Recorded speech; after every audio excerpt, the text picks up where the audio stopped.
हे guys welcome to my new video. म चाहिँ अब वालिङसम्म जाने पर्ने छ।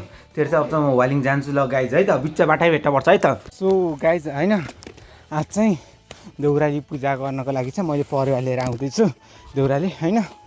फाइनल्ली गाइज होइन, म चाहिँ अब पूजा गरेर सकिसकेँ। यु क्यान सी भ्यू कति दामी छ गाइज, हेर्न सक्नुहुन्छ। ओ गाइज होइन, अहिले चाहिँ अर्सा बनाएको थिएँ, अर्सा बनाएर सकिसक्यो फाइनल्ली गाइज होइन। अब चाहिँ म घाँस काट्न जानुपर्ने हुन्छ किनकि त्यहाँ अर्सा बनाएको थिएँ नि त, त्यही भएर चाहिँ ढिलो भयो। अब चाहिँ म घाँस काटेर आउँछु किनकि भोलि त विजय दशमी हो, भोलि घाँस काट्ने कुरा हुन्न।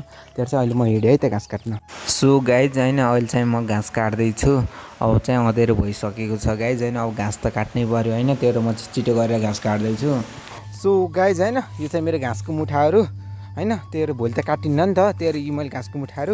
यो चाहिँ अब भाइ पुग्नलाई हेर्नु घाम अस्ताउनु लागेको छ, अहिले त क्लियर चाहिँ देखेको छैन नि त, हेर्नु नि त घाम अस्ताउनु लागिसकेको छ। अब चाहिँ म घर जान पर्ने हुन्छ होइन गाइज होइन। अब हजुरहरूलाई ह्याप्पी दसैँ है guys, happy Dashain. Finally guys होइन, म चाहिँ अब घाँस काटेर आएँ, अझै बाटो अस्किलो थियो होइन। सो गाइज होइन, भोलि चाहिँ विजय दशमी छ। हजुरहरूलाई विजय दशमीको धेरै धेरै शुभकामना।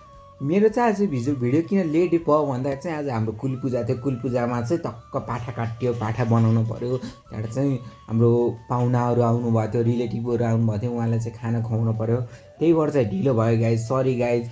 हजुरको विजय दशमीको धेरै धेरै भन्दा पनि धेरै शुभकामना। ल गाइज, आजको मिनी ब्लग चाहिँ यहीँ हुनुहुन्छ, बाई गाइज।